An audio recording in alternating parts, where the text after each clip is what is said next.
거룩하신 하나님 아버지, 오늘도 우리가 공원에서 예배로 나아갑니다. 하나님께서 우리가 모인 이곳에서 주님께서 역사하시며 주님께서 은혜 내려와 주옵소서. 살아계신 예수님의 이름으로 기도합니다. 아멘. 다같이 사도신경 하시겠습니다. 전능하사 천지를 만드신 하나님 아버지를 내가 믿사오며 그의 아들 우리 주 예수 그리스도를 믿사오니 이는 성령으로 있사오사 영원히 하시고 본dio 빌라도에게 고난을 받사 십자가에 못 박혀 죽으시고 장사지 사흘 만에 죽은 자 가운데서 다시 살아나시며 하늘 오사 전능하신 하나님 우편에 앉아 계시다가 저희로서 산자와 중자를 심판하오지. 성령을 믿사오며 거룩한 통회와 성도가 서로 교통하는 것과 죄를 사하여 주시는 것과 몸다시 사는 것과 영원히 사는 것을 믿사옵나이다. 아멘. 교동문 63번 시편 145편입니다.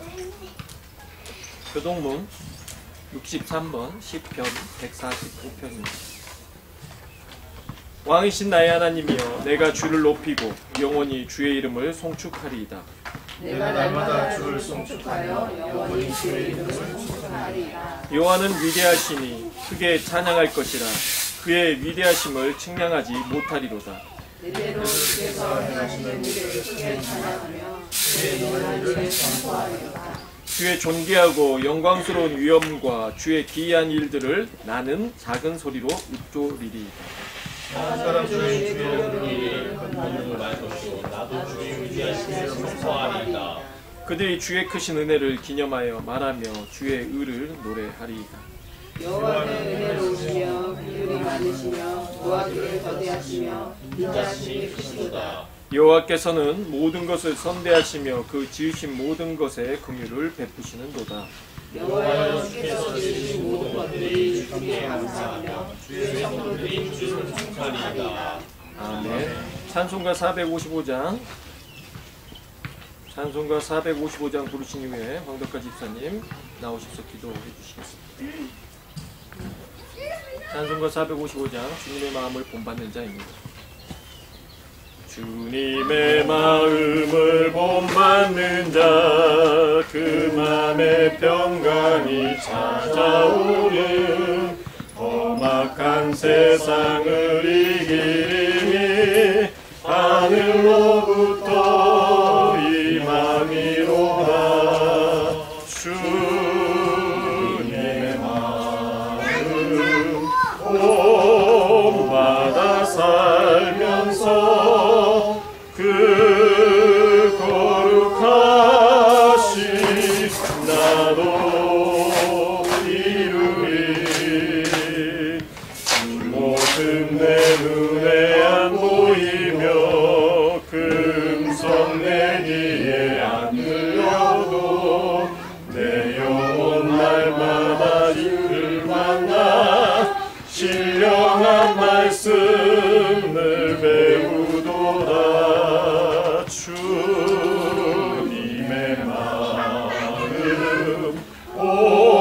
본받아 살면서 그 거룩하신 나도 이루리. 가는 길 거치고 험하여도 내 맘에 불평이 없어지는 십자가 고난을 이겨내신 주님의 마음 본받음이야. 주님의 마음 본받아 살면서 그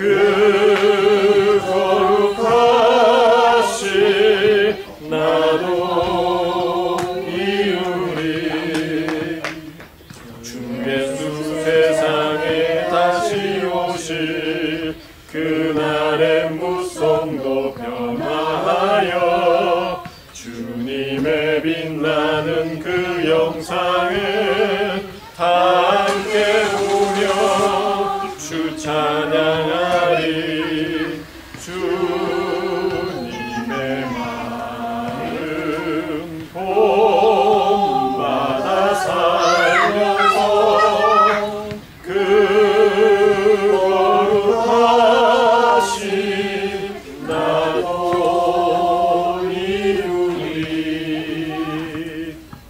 하나님 아버지, 오늘도 저희들 한 주간 주님 품 안에 품어주셨다가 저희들 이렇게 주님의 전으로 불러주셔서 저희들이 주님과 주님이 만드신 그 온 천하를 바라보며 하나님이 정말 보기에 아름답다고 하신 그 자연 만물들을 바라보면서 주님께 찬양과 경배를 드릴 수 있도록 은혜를 내려주시며 감사합니다.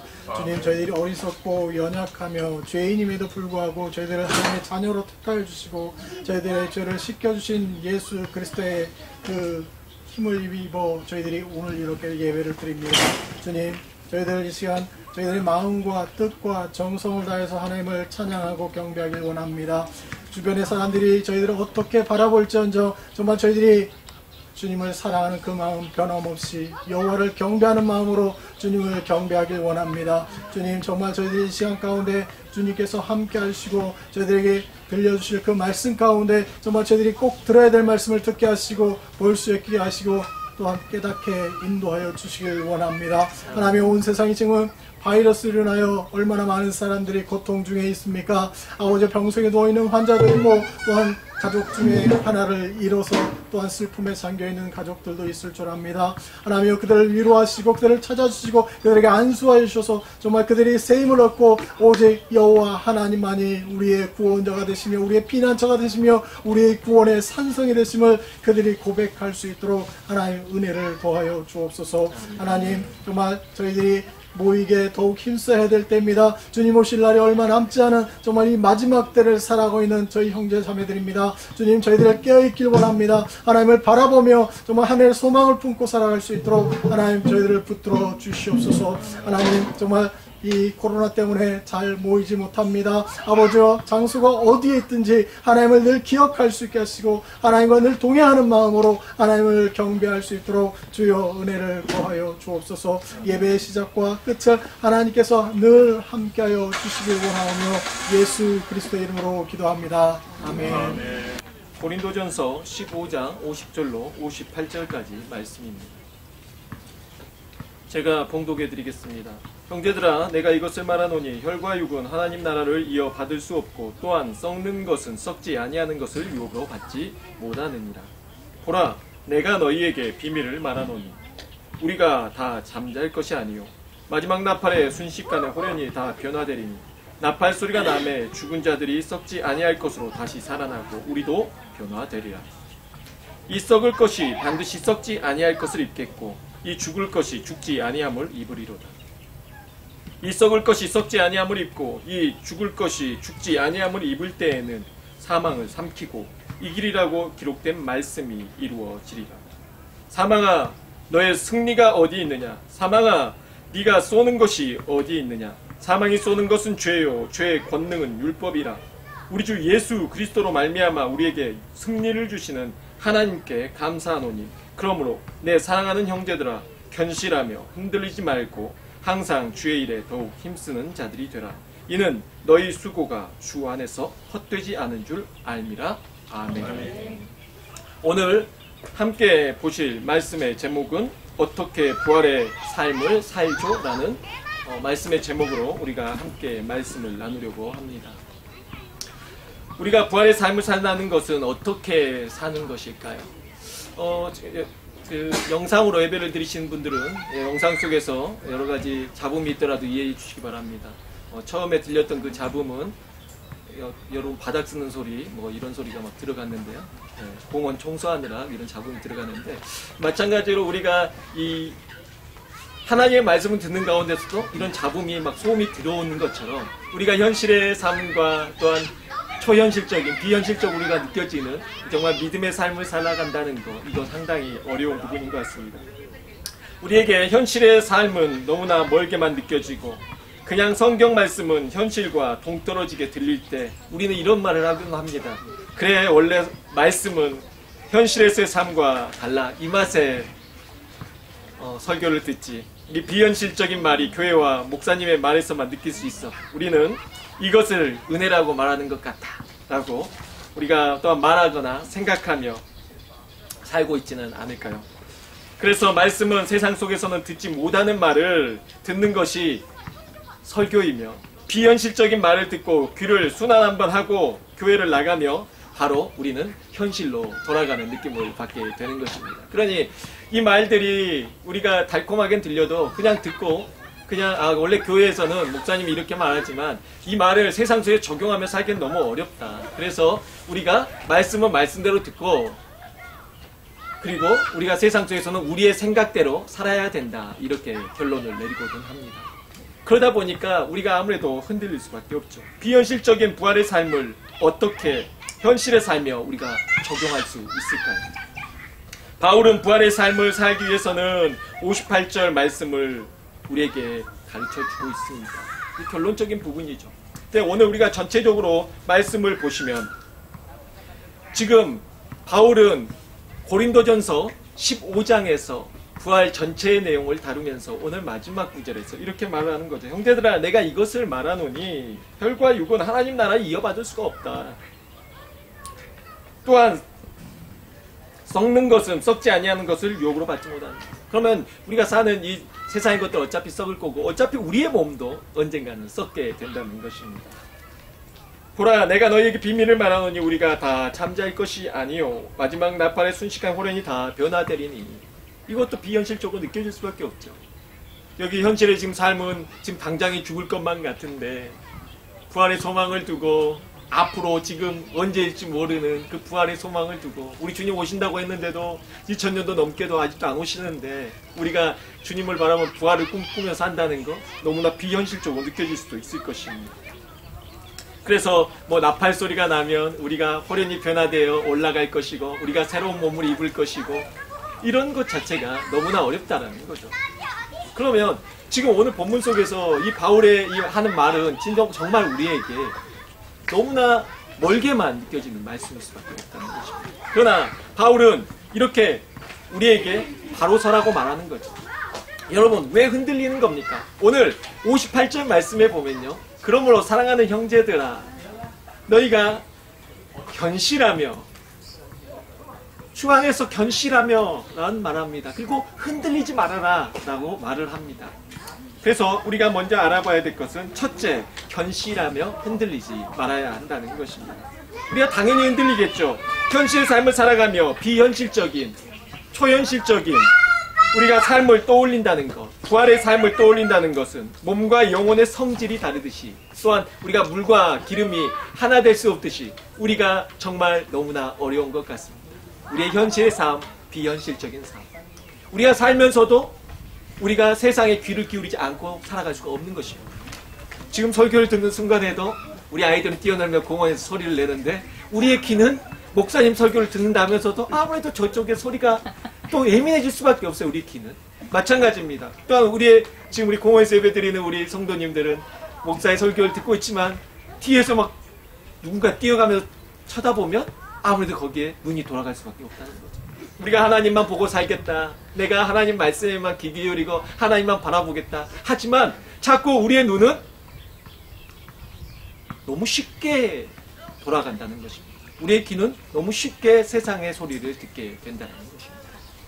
목적을 가지고 인터넷에 접속을 합니다. 인터넷을 딱 여는 순간 내가 가졌던 생각은 언젠가 사라져버리고 일면 기사에 뜬 이 사람이 이렇게 됐어? 그러면서 그렇게 이제 인터넷을 이렇게 서핑하게 되는 거죠. 그러면 원래 가지고 있던 목적과 다르게 왜 인터넷을 보고 있는지 모르는 상황을 많이들 경험하셨을 것입니다. 마찬가지로 우리의 목적이 하나님의 뜻대로 살아야겠다. 나는 하나님의 뜻대로 살아야지 이러지만 내 생각과 다르게 너무나 자연스럽게 세상으로 흘러가는 우리의 삶을 보게 됩니다. 그러니 자꾸 흔들리게 된다는 거죠. 견실하지 못하다는 거죠. 왜 흔들린다고요? 현실과 비현실 사이가 너무 갭이 크기 때문입니다. 지금 우리의 삶은 너무나 어려운데 하나님의 말씀은 너무 이상적이고 초현실적으로 보여진다는 것입니다. 부활의 삶을 살기 위해서는 먼저 육이 죽어야 합니다. 육이 죽어야 여러분 생각을 해보십시오. 부활이라는 것은 죽은 사람에게 역사가 일어날 때 죽은 사람에게 감동스러운 것입니다. 물론 죽은 사람이 일어나는 걸 본 적도 없지만 그걸 봤을 때 감동이 되겠죠. 그러나 정말 감동되는 건 누굽니까? 죽은 사람 아니겠습니까? 죽었다가 일어난 사람 말입니다. 나사로야 나오너라 했을 때 나사로가 살아서 걸어 나올 때 그 나사로가 살아난 그 나사로가 가장 감격스럽지 않겠습니까? 여러분, 부활한다면, 내가 다시 살아난다면, 그러기 위해서는 뭐가 먼저 있어야 됩니까? 무엇이 먼저야 합니까? 먼저 우리가 죽어야죠. 죽어지지 않은데, 내 자아가 살아있는데 어떻게 우리가 죽어질 수 있냐는 것입니다. 여러분, 우리가 바울은 말합니다. 날마다 내가 죽노라. 내가 예수 그리스도 안에서 내가 죽는 이유는 내가 살고자 함이니 오히려 내가 그리스도 안에서 죽음으로 말미암아 주님과 함께 더불어 산다는 것입니다. 그래서 우리 자신을 치면서 내 자신이 죽어지는 것이죠. 그러면서 내가 더욱더 주님 앞에 가까이 나아가는 것입니다. 우리가 십자가를 지는 삶, 내가 날마다 주님 앞에 한 걸음 한 걸음 한 발자국씩 더 가까이 나아간다는 것은 매일의 삶 속에서 나 자신을 죽이는 것입니다. 그것이야말로 부활의 삶을 살아가는 것이죠. 그러니까 부활의 삶을 우리가 멀리만 바라보고 예수님께서 오셔서 나팔 불 때 내가 호련히 변화되어 올라갈 것이니 이런 이상적인 생각을 하기 전에 먼저 우리가 이 땅에서 살아갈 때 부활의 삶을 살아내야 되는데 그 삶을 살 때 우리가 매일처럼 예수 그리스도의 십자가 지시고 죽으심을 바라보며 우리가 매일의 삶 속에서 예수 그리스도로 말미암아 내 자신을 치고 우리가 십자가를 지고 따르는 연습이 되어져야 된다는 것입니다. 그 연습은 바로 어디서부터 시작되냐면 바로 먼저 죽어지는 것입니다. 내 자아가 죽어지고 내 혈기가 죽어지고 내 생각이 죽어지고 현실 속에서 한숨 쉬는 내 모습이 죽어지고 그러면서도 비현실적인 것 같은 그 하나님의 말씀에 귀를 기울이면서 더욱 가까이 나아가게 된다는 것입니다. 그럴 때 우리가 부활의 삶을 한 발자국 더 살게 된다는 것입니다. 56절 말씀입니다. 56절 말씀 보시죠. 사망이 쏘는 것은 죄요 죄의 권능은 율법이라. 55절에서 사망아 너의 승리가 어디 있느냐. 사망아 네가 쏘는 것이 어디 있느냐. 사망이 뭘 쏘죠? 사망이 죄를 무기 삼아 쏩니다. 사람이 치명상을 입어 죽으려면 죄의 파워가 강력해야 하는데 그 강력한 힘을 부여하는 것이 바로 율법이라는 것입니다. 율법이 없는 죄는 사람에게 치명상을 입히지 못합니다. 화살줄을 뒤로 더욱 당기는 힘은 바로 율법입니다. 이 법은 무겁고 너무나 아파서 피하고만 싶어집니다. 결국 우리는 죄를 통해 사망의 고통을 느끼지 않기 위해 죄와 친하게 지내는 협상을 하게 된다는 것입니다. 죄의 타협은 우리를 죄에 무감각하게 만들고 결국 이러한 자세로는 부활의 삶을 살 수 없게 됩니다. 죽어야 부활이 있는데 죄의 화살은 우리의 마음을 언제부턴지 치명상을 입히기는커녕 그 화살이 우리의 마음 속에 와서 꽂힐 때 그냥 간지럽기만 하다는 것이죠. 갈라디아서 2장 20절에 우리는 예수님과 함께 죽을 때 함께 부활의 삶을 살 수 있다라고 가르쳐집니다. 내가 그리스도와 함께 십자가에 못 박혔나니 그런즉 이제 내가 사는 것이 아니요 내 안에 그리스도께서 사시는 것.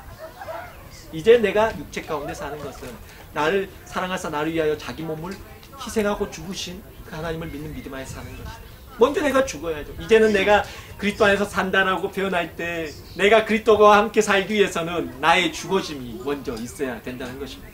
근데 우리들은 부활의 삶만을 먼저 생각한다는 거죠. 순서가 바뀐 것입니다. 내 자아가 죽어지지 않고 내가 먼저 내 안에서 회개가 이루어지지 않고 내가 주님을 잘못했으면 내 자신을 치고 회개함이 없이 먼저 우리는 부활의 영광만을 바라본다는 것입니다. 여러분, 고난이 없이 우리는 영광만을 꿈꾸게 된다는 것입니다. 그래서는 안 된다는 거죠. 여러분, 어찌 영광이 먼저 있습니까? 고난이 있어야 영광이 있는 거 아닙니까?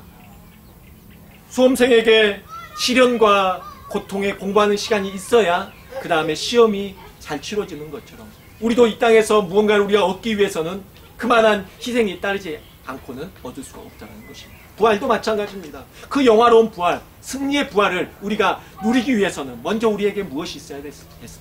매일의 내 자아를 치고 죽어지는 그런 게 먼저 있어야 되죠. 그러면 먼저는 우리가 그렇게 되기 위해서는 어떻게 돼야 될까요? 죄를 쳐내야죠. 죄는 우리를 죽이니까요. 우리가 죽기 위해서는 뭐가 필요해요? 죄가 필요해요? 그게 아니죠. 우리는 어차피 죄인인데 우리가 그 죄의 치명상을 입지 못하고 있다는 것입니다. 죄를 져도 언제부턴가 무감각해져 버린 것입니다. 그 죄에게 치명상을 입어야 되는데 그 치명상을 입히는 게 뭐라고요? 율법이라는 것입니다. 법이 없으면 무법자가 됩니다. 법이 없으면 난 죄인이 아닌 거예요. 죄를 안 지어서가 아니라 죄를 지어도 내게 율법이 없기 때문에 난 더 이상 죄인이 아닌 것입니다. 그래서 오늘 바울은 뭐라고 말하냐면 율법은 이렇게 화살을 당기는 힘과 같아서 여러분 율법을 많이 알면 알수록 이게 점점 더 세게 당기게 되는 것입니다. 더 멀리 당겨서 힘껏 놓으면은 그걸 맞으면 죽는 거죠. 이렇게 살짝 해서 놓으면은 치명상 입지 못하는 것처럼 말입니다. 우리가 하나님의 말씀을 이만큼 알고 있으면 우리에게 치명 쪽으로 다가오지 않습니다. 우리 하나님의 말씀을 더욱더 알면 알수록 우리에게 거치는 게 많이 있고 우리에게 치명상을 당하게 됩니다. 그러면 우리는 율법을 몰라야 될까요? 아니죠. 우리가 그 율법으로 말미암아 우리가 더욱더 죄인됨을 더욱더 깨닫고 우리가 죽어져야 된다는 것입니다. 그래서 바울은 먼저 너희가 뭐야 라고 말하냐면 죽어져야 된다는 거죠. 교회 안에서 죽어져라. 우리 자아가 죽어져라. 가정 안에서 죽어져라. 직장 안에서 죽어져라. 내 자아가 죽어졌을 때 그리고 나서 우리가 부활을 꿈꿀 수가 있게 됩니다. 그러면 우리가 죽기 위해서 무엇이 필요하냐? 우리가 하나님의 말씀이 필요하다. 이 말씀이 나에게 오늘도 강력하게 다가와서 내 자신이 주여 나는 죄인으로서이다 회개하며 그러한 역사가 일어나게 된다는 것입니다. 그래서 우리는 이제는 그러한 부활의 신앙이 생겼다면 세상 가치관 현실에 흔들리지 말고 우리가 부활의 신앙으로 견실하라고 오늘 바울은 말합니다. 그러므로 사랑하는 형제들아 견실하며 흔들리지 말아라고 말입니다. 두 번째입니다. 둘째, 항상 주의 일에 더욱 힘써야 합니다 라고 가르쳐줍니다. 우리는 항상이라는 언어가 참 쉽지 않다는 걸 알고 있습니다. 항상 기뻐하라, 쉬지 말고 기도하라, 범사에 감사하라. 이 말씀 우리가 잘 알고 있습니다. 데살로니가 우리가 전서 5장 16절로 18절 말씀이죠. 항상 기뻐하라, 쉬지 말고 기도하라. 쉬지 말고라는 것이 다른 말로 하면 항상입니다. 범사에 감사하라. 범사에 이게 바로 뭡니까? 항상입니다. 그러니까 결국은 항상 기뻐하라, 항상 기도하라, 항상 감사하라. 항상은 상당히 범주가 넓습니다. 항상은 어떠한 상황, 날짜, 시간, 환경을 초월한다는 것입니다. 항상을 벗어나는 인간의 상황과 삶은 없다는 것입니다. 항상을 벗어날 수가 없죠. 코로나도 금융위기도 항상 속에 다 포함된다는 것입니다. 돈이 있든 없든 부유하든 그러하지 못하든 주의 일에 그냥도 아닌 더욱 힘쓰라고 가르쳐 준다는 것이죠. 크리스천이 현실의 삶이 힘들다고 신앙생활을 멀리하고 기도와 말씀을 멀리하고 살 때 우리의 삶은 피폐해진다는 것입니다. 당장 힘든 상황에서 하나님의 말씀이 현실과 동떨어진 답답한 이상적인 말만 한다고 생각하여 주의를 피한다면 죽으면 천국 간다는 신앙으로 교회에 다니는 여러분의 믿음의 근간이 흔들리게 되며 이는 하나님과 멀어지게 되며 현실의 삶을 선택하여 광야에서 방황하다가 죽은 이스라엘 1세대들처럼 헛고생하는 인생으로 한 군데서 다람쥐가 쳇바퀴 돌듯이 헛고생하고 뱅글뱅글 돌다가 가나안 땅에 들어가지 못한 채 고생만 하다가 죽을 수 있다는 것입니다. 그래서 그러지 않기 위해서는 어디에 포커스를 맞추라고 말하냐면 우리가 주의 일에 항상 주의 일에 항상 주님의 일에 더욱 힘쓰는 삶을 살아갈 때에 우리가 부활의 삶을 살 수 있다고 말하는 거죠. 찬양 사역자 중에서 지선이라는 전도사님이 계십니다. 지선이라는 이름으로 찬양 사역을 하고 있습니다. 이분은 어렸을 적에 부모님이 이제 이혼을 하게 된 겁니다. 이제 아주 어릴 때니까요. 이제 청소년이 이제 좀 막 돼갈 때 그쯤인 것 같습니다. 부모님이 이혼을 하고 그리고 큰 집에 맡겨졌는데 큰 집에서는 너무나 어려웠던 것입니다. 그 집에 학교 갔다가 오면은 자기 짐이 다 뒤져져 있고 큰 집에 있는 아이들은 자기 보고 나가라고 그랬습니다. 밥을 먹지도 못하고 오죽하면 그 살면서 밥을 제대로 먹지 못해서 영양실 쫓가죠. 학교에서도 왕따 당하고 맞아서 코뼈까지 휘고 정말 너무나 어렵고 외롭고 힘든 삶을 살았다는 것이죠. 그 와중에 자기의 동생도 있는데 동생은 나중에 좀 이상해서 진단을 받아보라고 해서 갔는데 동생도 자폐 이렇게 어떤 결과를 얻게 된 것입니다. 너무나 어렵고 힘든 상황 속에서 하나님이 멀게만 느껴지고 당연히 올 수가 없죠. 사랑을 못 받고 산 겁니다. 너무 미워하고 중학교, 고등학교 시절을 그렇게 보냈습니다. 너무나 외롭고 힘들게 말입니다. 그러다가 그녀에게도 뭔가 희망적인 사건이 이제 생겨나게 되는데 아르바이트를 해서 8만 원 정도를 벌어서 동생하고 함께 패스트푸드를 이만큼 샀다고 합니다. 원 없이 먹었다고. 뭘 먹지를 못했었으니까. 그리고 이제 주변에서 이제 사람들을 하나님께서 이게 붙여주셨는지 이 만나서 이제 공부도 하게 되면서 어찌됐든 음악을 전공하고 교회 안에서 그 아르바이트 했던 것도 피아노를 통하여서 교회 안에서 아르바이트를 누구의 아이들을 가르치고 벌었던 거죠. 그러면서 음악을 하고 그랬는데 나중에 음악 전공으로 어떻게든 학교를 들어가게 된 겁니다. 그 학교에 들어가서도 본인은 몰랐는데 대단히 그래도 열심히 했던 것 같습니다. 이제 공부도 열심히 했는데 학점이 4.5가 나왔다 그러니까 얼마나 잘한 겁니까? 열심히 했죠. 그리고 그 선생님이 자신에게 독일에 유학을 권유하게 됩니다. 이제는 자신의 인생에 희망이 하나도 없고 자기는 미움만 받는다라고 생각하다가 희망이 조금 생겨난 것 같습니다. 그래서 본인도 그 희망을 가지고 살아갈 용기가 생겼습니다. 이제 독일 갈 것만 얼마나 소망을 하면서 살았겠습니까? 그런데 대전역 앞에서 지내는데 너무나 외롭고 힘들더랍니다.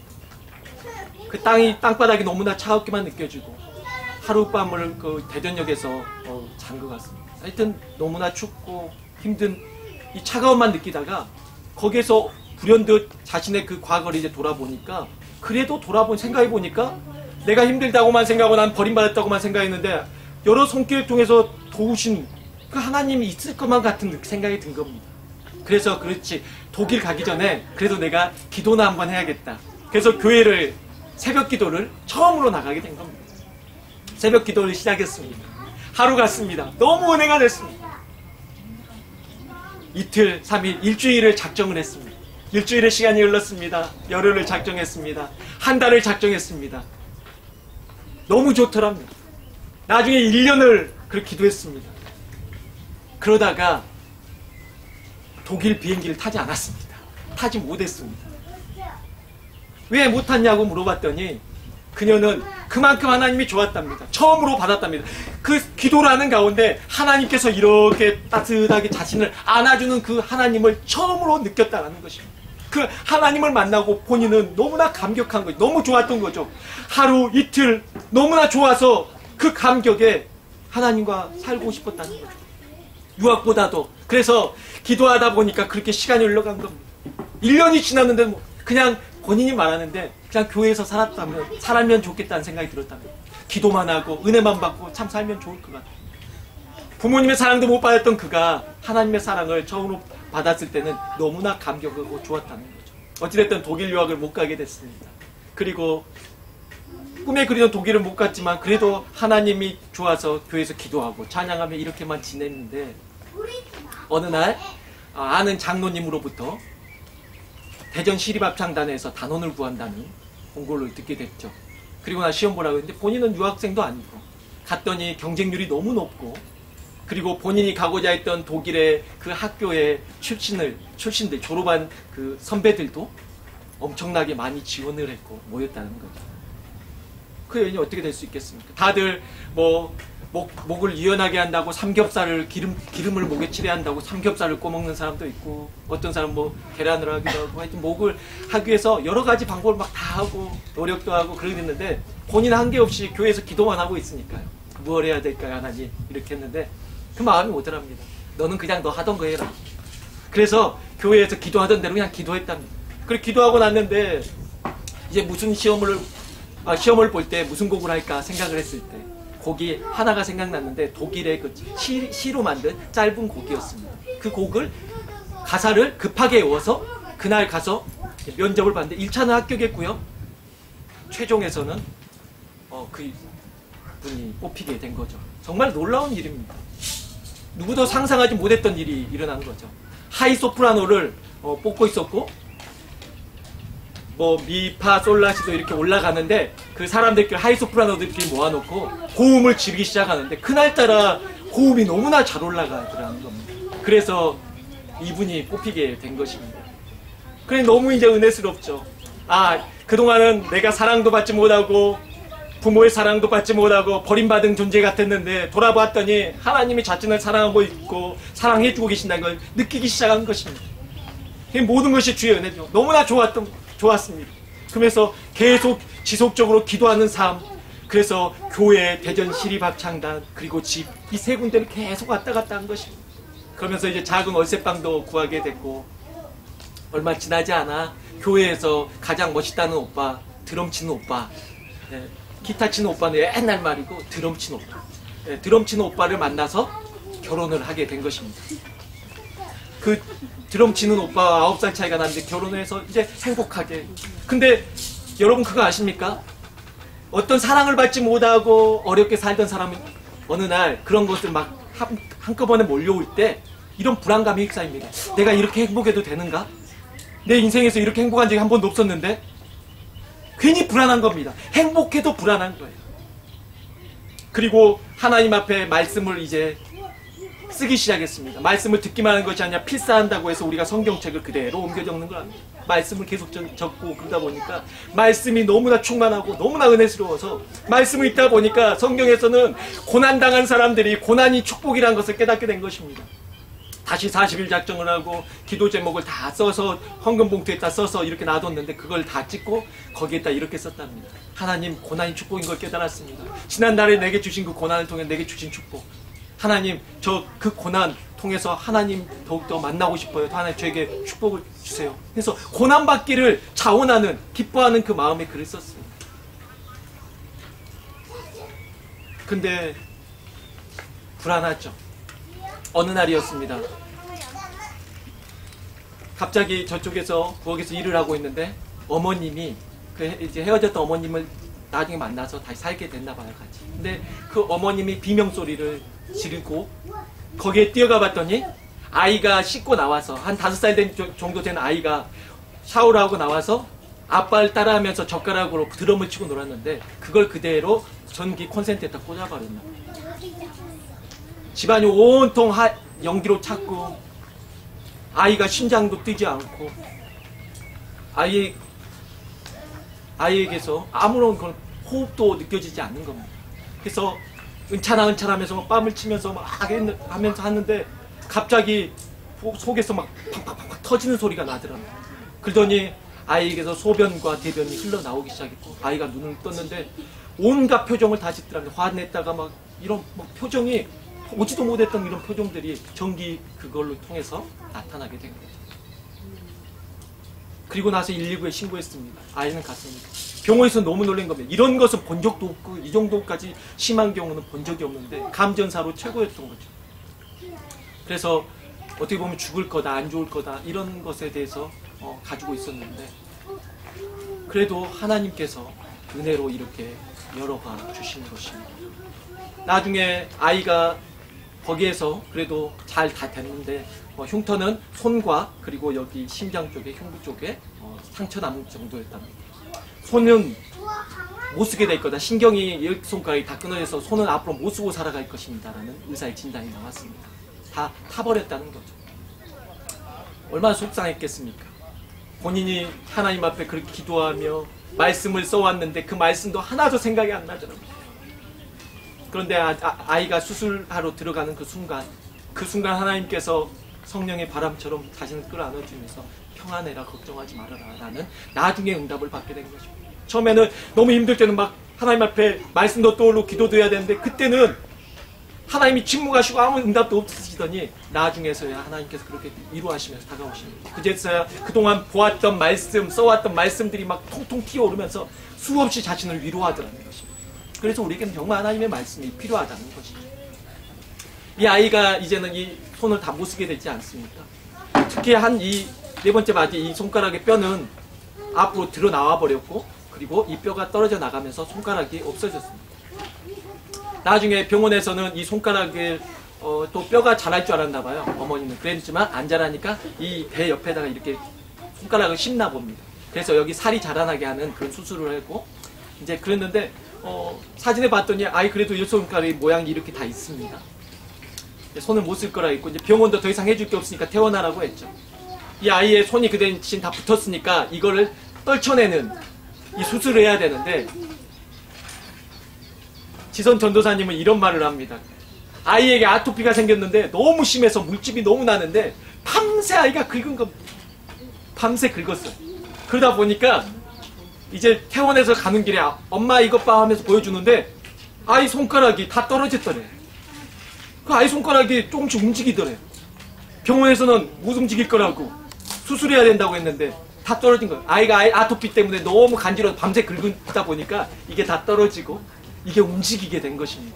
그래서 이렇게 말합니다. 아토피를 주신 하나님께까지도 감사합니다라는 표현을 하죠. 나중에 이 신경이 돌아왔고 이제 손도 이제 쓰게 되었습니다. 모양은 좀 이상해졌지만요. 하나님의 놀라운 역사는 거죠. 첫째 아이가 그리고 그 후로도 2명의 아이가 태어났는데 오빠가 그런 것을 다 이해하고 그 가족이 그렇게 살아가고 있습니다. 제가 무슨 말을 하는 것입니까?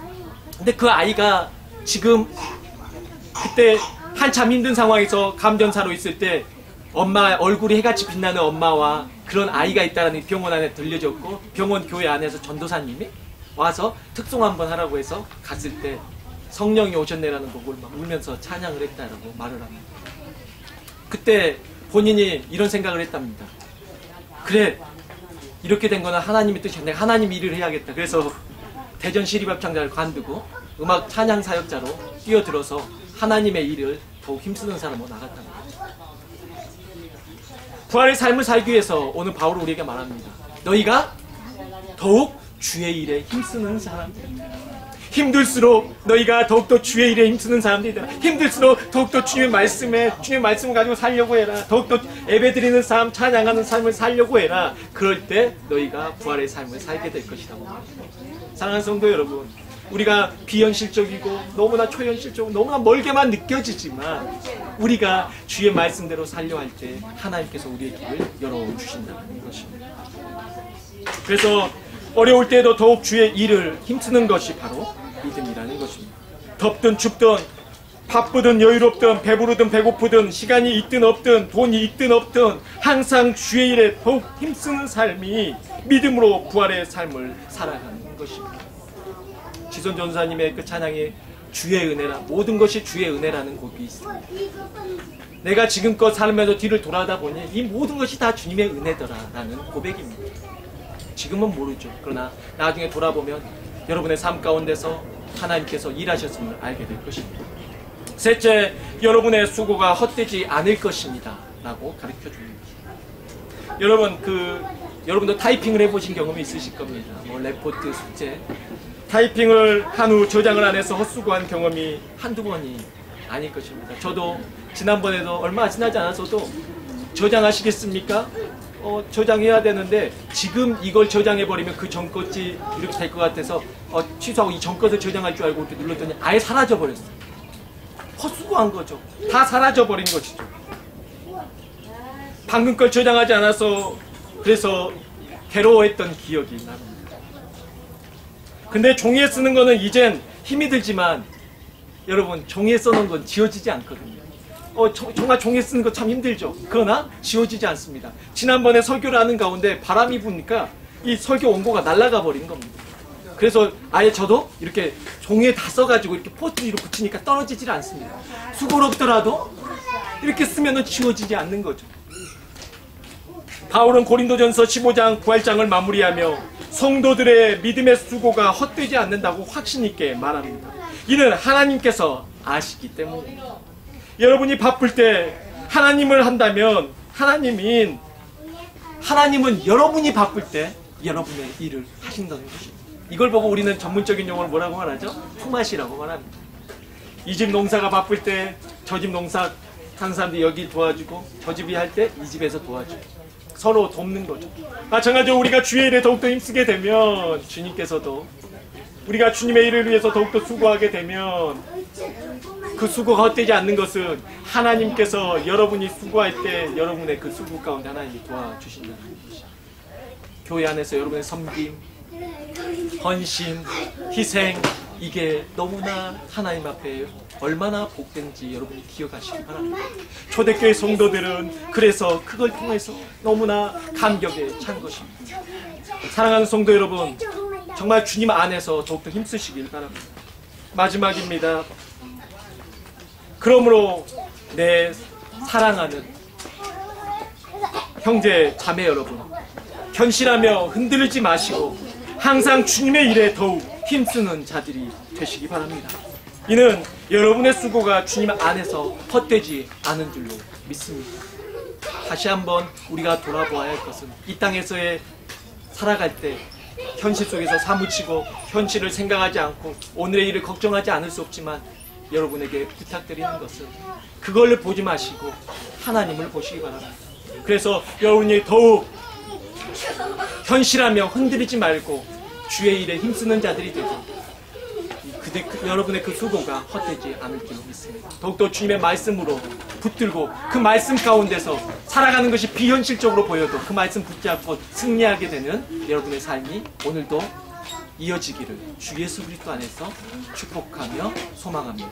기도하겠습니다. 거룩하신 하나님 아버지, 어떻게 살아야 우리가 하나님의 말씀대로 살 수 있을까요? 어떠한 삶이 우리가 살아야 되는 삶일까요?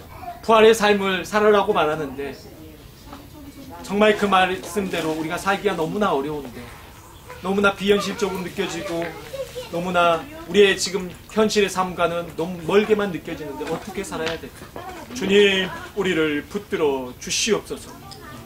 우리를 붙들어 주셔서 지금 이 상황 앞이 안 보이고 답답하지만 우리가 이 시간이 우리가 성장하는 시기임을 알게 하여 주옵소서. 고난이 축복임을 고백했던 한 자매의 그 고백처럼 진정 우리의 삶 가운데서도 지금 이 어려운 시간, 고통의 시간을 잘 믿음으로 승리케 도와주시옵소서. 이럴수록 우리가 더욱더 주의 말씀을 의지하고 더욱더 부활의 소망을 가지고, 그렇다고 우리가 이 땅의 삶이 힘드니까 우리가 빨리 죽어서 천국 가고 싶다 이런 마음을 갖는 것이 아니라 매일의 삶을 여기에서 주님과 함께 동행하며 이 죽었다가 살아난 사람처럼 부활의 기쁨으로 새로운 삶으로 살아가게 도와주옵소서. 오늘도 죄짓고 살아가는 우리 자신을 치며 회개하며 우리 자신은 죽어지고 우리 안에서 그리스도만이 존귀케 되어지기를 소망하옵고 예수님의 이름으로 기도합니다. 우리 다 같이 이 시간에 기도하시겠습니다. 기도할 때 하나님, 우리가 견실하며 흔들리지 않고 더욱 주님의 항상 주님의 일에 더욱 힘쓰는 자들이 될 수 있도록 붙들어 주시고 우리의 수고가 더욱더 헛되지 않은 줄 알며 하나님을 섬기게 하여 주옵소서. 그러기 위해서 우리 자신이 먼저 죽어지게 하옵소서. 그래서 부활의 주님을 바라본 삶 살게 해달라고 다 같이 기도하며 나아갑니다. 기도하겠습니다. 아버지, 우리가 주님 아버지 너무나 주의 아버지 현실에서 한숨만 쉬고 현실을 묻혀 살아가고 우리의 신앙이 어디에 있습니까? 우리가 하나님 자꾸 하나님 편하고 안락한 삶만을 요구합니다. 주님께서 말씀하시는 아무든지 나를 따라오려거든 자기를 부인하고 자기 십자가를 지고 나를 좇을 것이라고 말씀하셨지만 우리는 주님 십자가 지는 것이 싫어하고 부활의 신앙을 부활의 영광은 바라나 죽어지는 것은 바라고 있지 않습니다. 그러나 우리가 내 자아가 죽어지지 아니하면 내 육신이 후패하지 아니하면 내 육신이 죽어지지 아니하면 썩어지. 아버지 하나님, 어찌 새로운 삶이 있겠습니까? 죽지 않은 자에게 어찌 부활의 영광이 있겠습니까? 오늘 하루 삶 가운데서도 우리의 자아 혈기가 왕성하여 아버지 하나님이여 살아간다는 어찌 우리에게 그런 소망이 있겠습니까? 우리 자신을 치게 하소서. 겸손하게 하소서. 죽어지게 하소서. 오늘도 한숨 쉬고 믿음 없어서 흔들리고 아버지 고민하는 것은 우리가 부활의 삶을 살아내지 못하기 때문입니다. 오늘도 우리가 주님을 의지하지 못하기 때문입니다. 우리가 너무나 이 세상 속에서 현실에만 아버지 하나님이여 초점이 맞춰져서 현실만을 바라본 채 살아간 적이 있습니다. 우리의 믿음이 자라나길 바라고 우리가 하나님 앞에 성장하길 바라는데 우리는 여전히 그 자리에서 우리의 신앙은 머물고 있습니다. 하나님, 어렵고 힘들수록 더욱더 주님을 의지하는 우리의 믿음이 생겨나게 되어 주께서 아버지 하나님 성도들 마음을 기도가 회복되게 도와주옵소서. 찬양이 회복되게 도와주옵소서. 드리는 것이 하나님 앞에 기쁨이게 되옵소서. 예수님의 이름으로. 우리 다 같이 은혜로다 찬양하시겠습니다. 시작됐네 우리 주님의 능력에 내 삶을 다스리고 새롭게 하네 자유하네 죄와 사망으로부터 나의 삶은 변하구나 충만하네 은혜로다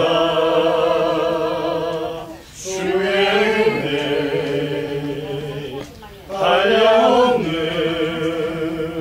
주의 은혜 은혜로다 주의 은혜 변함없는 신실하신 주의 거룩하신 하나님 아버지, 우리가 공원에서 예배를 드리며 각 가정에서 하나님 앞에 작은 것으로 드립니다. 하나님께서 우리가 하나님 앞에 어떻게 섬길까 드릴까 하는 마음이 우리 안에 더욱더 충만케 하옵소서. 어려울수록 현실에 사로잡혀서 현실만을 추구하는 것이 아니라 아버지 하나님, 어려울수록 우리가 더욱더 세상 사람들은 한심하다고 볼지 모르지만 이럴수록 우리가 더욱더 주님을 의지하게 도와주시옵시고, 어려울수록 우리가 예배드리는 삶, 말씀 듣는 삶, 하나님의 말씀을 읽고 그 말씀대로 살아가려고 애쓰는 삶, 이러한 삶이 우리가 더욱더 소망할 수 있도록 인도하여 주시옵소서. 아멘. 우리가 없는 거, 힘든 거, 우리의 이 환경들 하나님이 아십니다. 그러나 항상 주의 일에 더욱 힘쓰는 자들로서 살아가게 하여 주옵소서. 더욱더 이럴수록 섬기며 더욱더 하나님의 교회를 생각하고 우리가 하나님 앞에 나아갈 때 하나님께서 우리의 일을 도와주실 줄 믿습니다. 우리가 더욱더 주의 일에 수고할 때 주님께서 우리의 일을 도우실 것을 믿사옵니다. 하나님, 우리가 더욱더 주의 뜻 가운데 살게 하옵소서. 예수님의 이름으로 기도합니다. 아멘. 이제는 우리 주 예수 그리스도의 은혜와 하나님의 높고 크신 사랑하심과 성령님의 감화 감동 위로 교통 충만케 하시는 역사하시고 견실하며 흔들리지 않고 항상 주의 일에 더욱 힘쓰는 자들의 삶을 살면서 주의 이 일에 더욱더 수고하는 자로서의 삶을 살길 소망하는 베니스교회 성도들 머리머리 위에 이제로부터 영원토록 함께 있을지어다. 아멘.